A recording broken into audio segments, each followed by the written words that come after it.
தொடர்ச்சியாக செயல்படக்கூடியவர்களுடைய சிறப்புகளை அல்லாஹுடைய தூதர் சொன்னார்கள். அல்லாஹுடைய தூதர் ஸல்லல்லாஹு அலைஹி வஸல்லம் அவர்கள் சொன்னார்கள், ஒரு அடியான் தான் சுகமோடு பயணத்தில் இல்லாத நிலையில் ஒரு செயலை செய்து கொண்டே வருகிறான்.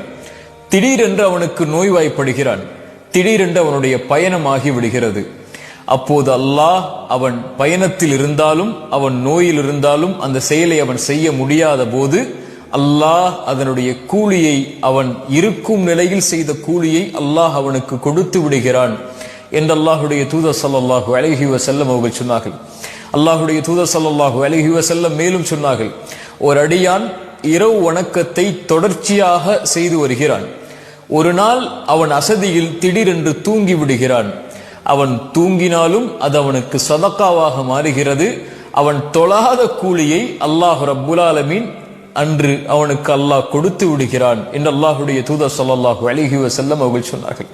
அந்த ஹதீஸுடைய விளக்கமும் அதுதான். ஒரு செயலை நீங்கள் செய்தால் அதை தொடர்ச்சியாக செய்யுங்கள். அது குறைவாக இருந்தாலும் சரி, அதிகமான ஒரு செயலை செய்து அதற்கு தொடர்ச்சி இல்லாமல் ஆக்கிவிடாதீர்கள் என்பதுதான் அதனுடைய தீர்வு.